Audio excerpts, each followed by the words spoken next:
Είμαι αρχίδαμος που είπα στον καθηγητή μου ότι δεν είναι σωστός επαγγελματίας επειδή άλλαξε το πρόγραμμά μου ώστε να είμαι στη δική του τάξη. Εγώ, 18 χρονών άνδρας, ξεκίνησα μόλις πανεπιστήμιο και έχουν περάσει περίπου 2 εβδομάδες από τότε που ξεκίνησε η διδασκαλία. Η τάξη μας για ένα από τα κύρια μαθήματα έχει περίπου 40 άτομα. Είναι εξειδικευμένο ο λίγοντι το πτυχίο μου, γι' αυτό είναι και λιγότερος ο κόσμος. Οπότε χωρίζεται σε 2 ομάδες καθηγητών που έχουν διδασκαλία διαφορετικά και κάνουμε όλοι μαζί το εργαστήριο. Η μία ομάδα διδάσκεται από τον κύριο καθηγητή που επιβλέπει και τις πρακτικές συνεδρίες, άνδρας, ο λίγοντι μεγάλος, και η άλλη διδάσκεται από μία φοιτήτρια μεταπτυχιακού, η οποία επίσης παρευρίσκεται στις πρακτικές συνεδρίες και τον βοηθά να τις εκτελέσει. Επίσης, το τμήμα μας αποτελείται από 38 αγόρια και 2 κορίτσια. Ενώ λοιπόν αναμέναμε τον διαμοιρασμό της τάξης, ένας συμφοιτητής μου είπε κάτι σαν «Ελπίζω η μεταπτυχιακή φοιτήτρια να κάνει εξίσου καλά το μάθημα με τον καθηγητή». Ένας άλλος φίλος είπε ότι διάβασε μερικές από τις περιγραφές των πειραμάτων της μεταπτυχιακής φοιτήτριας και ότι είναι πολύ καλή στην ειδικότητα για την οποία ενδιαφερόμαστε. Ήταν μια απλή ανεπίσημη χαλαρή συζήτηση μεταξύ συμφοιτητών. Έκανα λοιπόν κι εγώ ένα αστείο τύπου σχόλιο, φάση «Ελπίζω να με βάλουν στην ομάδα της μεταπτυχιακής φοιτήτριας επειδή είναι πολύ όμορφη, καύλα, και θα γούσταρα φουλ να κάνω ιδιαίτερα μαζί της». Εντελώς την πλάκα, δεν λέω ότι ήταν ωραίο το σχόλιο μου, αλλά μεταξύ μας τώρα όλοι έχουμε βρει κάποιον που μας διδάσκει ελκυστικό. Ήμουν σίγουρος όταν το είπα ότι δεν με άκουγε η φοιτήτρια. Ωστόσο, με άκουσε ο καθηγητής και με κοίταξε αυστηρά, το οποίο, υποθέτω, το δέχομαι, το καταλαβαίνω.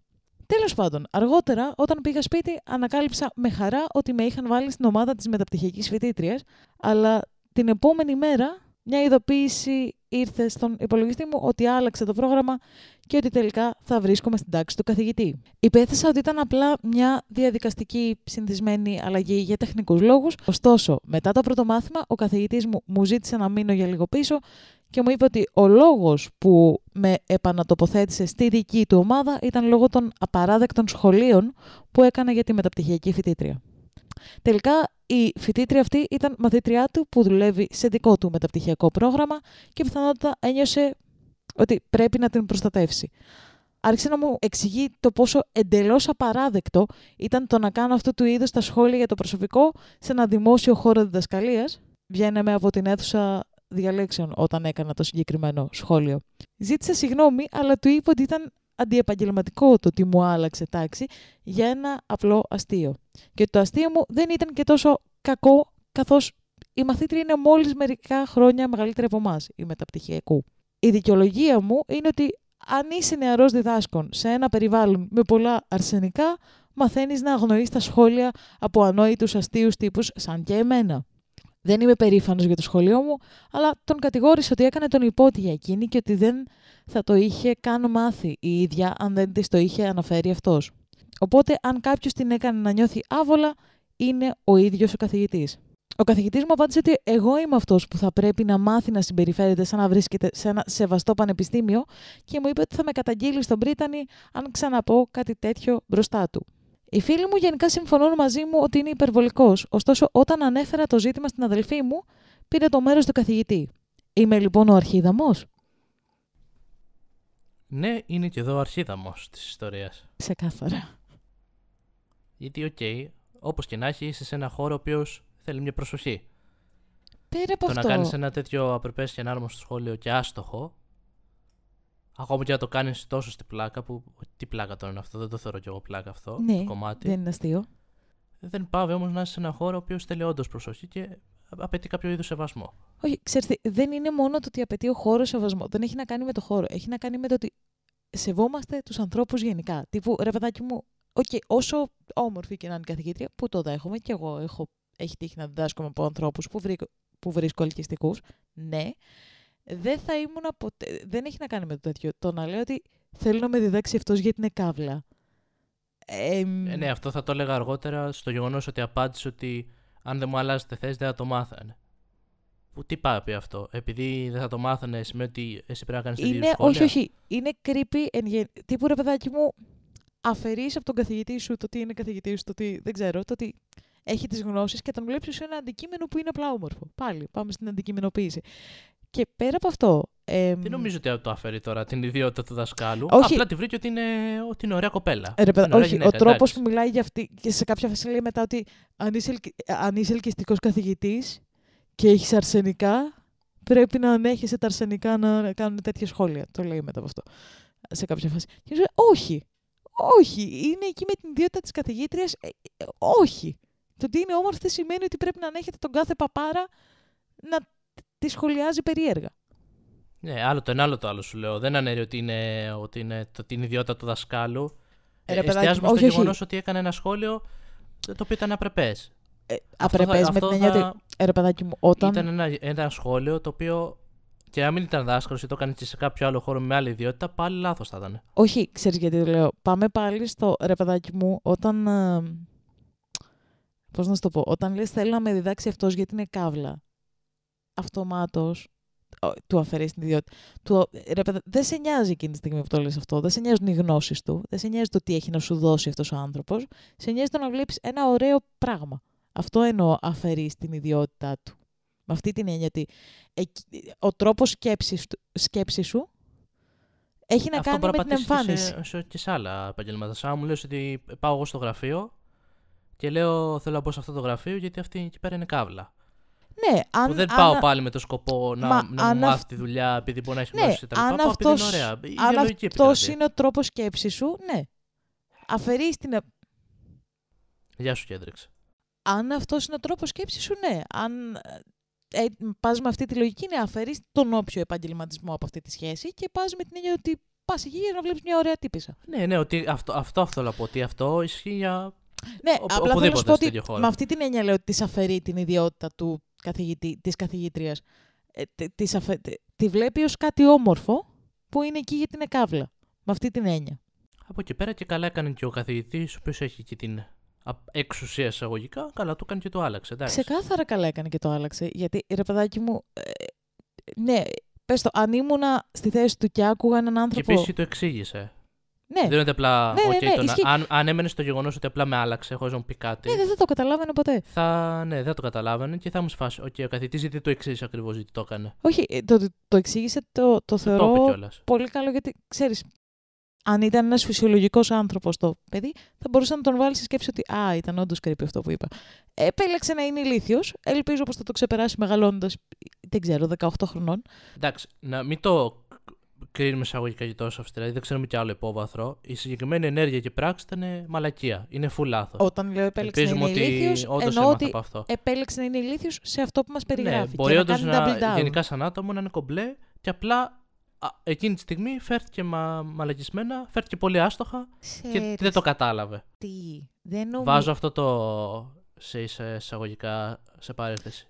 Εντάξει, γιατί ποτέ δεν ξέρεις το υπόβαθρο ακριβώς από πίσω. Είμαι πιο καταπέλτη σε αυτά. Δεν ξέρω, ίσως επειδή έχω ζήσει αυτή τη συχαμένη αντικειμενοποίηση αρκετές φορές και δεν μπορώ, είμαι πιο καταπέλτη. Ναι, αλλά αυτό όμως πας και στη λογική ότι επειδή το έχω ζήσει και έχει γίνει, άσε ότι βάζω όλους στο ίδιο πουλί. Δεν πάει και απαραίτητος έτσι. Ρε παιδάκι μου, να σου πω κάτι.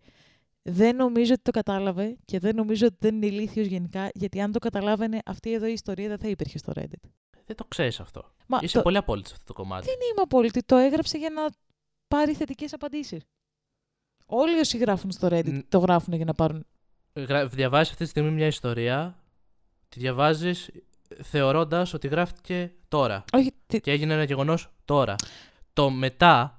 Άλλο. Το πώς εγώ σου λέω. Μπορεί κάπως ένας άνθρωπος μετά να φέρθηκε, δεν το ξέρεις. Γι' αυτό το βάζω σε παρένθεση. Εγώ σου λέω για το snapshot της ιστορίας που έχουμε αυτή τη στιγμή. Της ιστορίας. Το snapshot της ύπαρξης αυτού του ανθρώπου μέχρι το σημείο που έχει γράψει αυτή την ιστορία είναι βλαμμένος. Αν μετά από αυτό σταματάει να είναι βλαμμένος, δεν μπορώ να το ξέρω. Αυτό το ελπίζω. Εγώ, ότι υπάρχει μια παρένθεση τέτοια. Εγώ γιατί ότι... μπορεί να ήταν όντως και ένα λάθος, ξαναλέω. Πολύ άστοχο γεγονός, πολύ λαθασμένο το όλο story. Απλά να ήταν αυτό το μεμονωμένο περιστατικό. Εγώ σου μιλάω για αυτό το snapshot που έχουμε, ότι ρε παιδάκι μου, ούτε το περιστατικό φαίνεται να είναι. Από τον τρόπο που γράφει και φαίνεται να σκέφτεται. Δεν νομίζω ότι είναι μεμονωμένο και ρε παιδάκι μου, τουλάχιστον σου λέω, μέχρι τη στιγμή που γράφει την ιστορία, δεν νομίζω ότι το καταλαβαίνει και ο ίδιος σαν λάθος. Ενδεχομένως ίσως και από τα σχόλια να καταλάβει. Μακάρι. Αλλά ο άνθρωπος την ώρα που γράφει αυτή την ιστορία, δεν μπορώ να στο πω αλλιώς, το άτομο που γράφει αυτή την ιστορία είναι βλαμμένο. Έχει μια λογική του ότι είχα δίκιο, έκανα ένα χαζό σχόλιο, η τύπισσα είναι νέα, είναι όμορφη και διδάσκει σε ένα πεδίο με πολλά αρσενικά, το ξαναπώ αυτό, γιατί και στο story στα αγγλικά το γράφει males, δεν το γράφει, ξέρω εγώ, αγόρια ή κάτι, το γράφει males, το οποίο, ναι. Άμα διδάσκει πολλά αρσενικά και είναι όμορφη, εντάξει, πρέπει να έχει μάθει να αγνοεί τέτοια σχόλια, πρέπει να τα ανέχεται, το οποίο όχι. Όχι. Ναι, ξαναλέω, πάσα πολιτότητα σε όλα τα stories. Μα δεν πάω πολιτότητα. Είναι λάθος αυτό. Απλά εγώ έφερα μια παρένθεση ότι δεν ξέρεις και το backstory αν ήταν μόνο αυτό μεμονωμένο. Εκεί. Δεν είπα ότι δεν είναι λάθος. Πάω με αυτό που μου δίνει η ιστορία. Η ιστορία μου δίνει έναν άνθρωπο που ο τρόπος σκέψης του είναι αυτός. Αν μεταγενέστερα αλλάξει, μπράβο του, ελπίζω, το χαίρομαι, θα είναι τέλειο να έχουμε έναν λιγότερο ηλίθιο στο σύμπαν. Αλλά η ιστορία μου δίνει αυτό. Ναι, αλλά εσύ μετά το θέτεις έτσι ότι συνεχίζει να είναι αυτό. Έχει διαφορά το είμαι στο story και λέω αυτό και το θέτω και το συνεχίζω. Εκεί θέλω να καταλήξω απλά. Δεν μπορώ να ξέρω τι συνεχίζει να κάνει στη ζωή του. Εγώ έφερα μια παρένθεση. Δεν μπορώ να ξέρω τι συνεχίζει να κάνει στη ζωή του. Μπορώ να ξέρω πώς είναι ο τρόπος σκέψης του όταν γράφει την ιστορία. Ωραία. Το κατανοώ αυτό. Και ξαναλέω κι εγώ ότι ναι, σχολιάζουμε αυτό το story. Απλά έφερα μια παρένθεση και για το υπόλοιπο background που δεν το ξέρουμε προφανώς, αλλά ενδέχεται να ισχύει. Έχουμε αυτή την ιστορία. Δεν μπορούμε με τα ενδέχεται και με το αν και δεν γράφει την ιστορία. Έχουμε αυτή την ιστορία. Μα δεν κάνεις όμως διάλογο έτσι. Τώρα το πάμε αλλού. Έχουμε ξεφύγει το story. Αλλά όχι, σου λέω. Δεν καταλαβαίνω. Τέλος πάντων, δεν υπάρχει λόγος να κάνουμε αυτή τη συζήτηση. Δεν καταλαβαίνω. Όταν κάνεις ένα διάλογο και σχολιάζεις ένα story, θα σχολιάσεις το story, αλλά ενδέχεται και η συζήτηση να σου φέρει και άλλους παράγοντες εξωγενείς που θα τους σχολιάσεις. Αυτό κάνω αυτή τη στιγμή. Αλήθεια δεν κατάλαβα. Anyway, πάμε παρακάτω. Πέρα από αυτό, ήταν λάθος η αντίδραση του. Ήταν λάθος μάλλον το όλο κόνσεπτ, όλο αυτό που είπε, στο χώρο που το είπε, προς τους συναδέλφους κτλ. Και προφανώς έχει την εξουσία, που δεν μου αρέσει η λέξη εξουσία εισαγωγικά ο καθηγητής, αλλά καλά το έκανε που τον άλλαξε και επίσης point που του είπε γιατί το έκανε αυτό. Για να το κατανοήσει. Ότι σε άλλαξα γιατί έκανες αυτό το σχόλιο, το οποίο δεν ήταν σωστό, το οποίο προσβάλλει τους συναδέλφους. Και στο χώρο στον οποίο βρίσκεσαι αυτή τη στιγμή πρέπει να μάθεις ότι υπάρχουν κάποια όρια και κάπως πρέπει να φέρεσαι λίγο πιο συγκεκριμένα. Ναι. Οκ. Επίσης, προφανώς οι φίλοι του είναι στην ίδια mentality και θα είναι υπέρ του. Το ίδιο ουγγ, ναι, προφανώς. Ναι, θα είναι υπέρ του τέτοιου. Point στην αδερφή που θεωρητικά μάλλον. Ξέρεις τι. Το κατάλαβε, δεν ξέρω. Η αδερφή του μάλλον το έχει ζήσει. Γι' αυτό και το κατάλαβε. Γι' αυτό λέω ότι ίσως είμαι και πιο απόλυτη, γιατί been there. Το έχω ζήσει. Όχι. Απλά όχι. Δηλαδή, δεν ξέρω αν είχε αδερφό και τον ρώταγε αν θα το καταλάβαινε, ακόμα και αν ήταν μεγαλύτερος. Καταλαβαίνεις πώς το λέω? Δεν το ξέρεις πάλι. Δεν το ξέρω. Απλά σου λέω ότι. Μπορεί αντιστοίχως ο αδερφός να έχει βιώσει ίδια που λες και εσύ ίδιο περιστατικό και να του λέει το ίδιο πράγμα. Ναι, αυτό το ξέρουμε. Απλά σου λέω ότι σίγουρα θα ήταν πιο εύκολο να το καταλάβει μια κοπέλα αυτό που το έχει ζήσει και ξαναζήσει και ξαναζήσει. Με αυτή την έννοια. Με αυτή την έννοια εντάξει, αλλά και πάλι δεν θέλω να είμαι απόλυτος σε αυτό το κομμάτι. Δεν είπα. Έχεις ένα θέμα με την απολυτότητα σήμερα. Δεν το είπα απόλυτα. Απλά δεν μου κάνει εντύπωση που οι φίλοι του, που ήταν όλοι άντρες, ήταν σε φάση ναι, είσαι είπες απλά ένα ηλίθιο σχόλιο. Και η αδερφή του, που είναι κοπέλα, ήταν σε φάση όχι, ρε, εσύ ήσουν ακρίπη, όντως δίκιο είχε ο καθηγητής σου. Ναι, και ξαναλέω, γιατί διαφωνούμε χωρίς να διαφωνούμε στην πραγματικότητα. Είμαι υπέρ αυτού, το κατανοώ αυτό που λες και σου λέω το ίδιο πράγμα. Απλά σου λέω και ότι μπορεί και αδερφό να είχε, πάλι έτσι λέει το ίδιο πράγμα. Να του λέει το ίδιο πράγμα. Μα δεν είπα ποτέ κάτι τέτοιο. Με αυτή την έννοια. Απλά είπα ότι είναι πιο εύκολο. Τέλος πάντων. Ναι, anyway.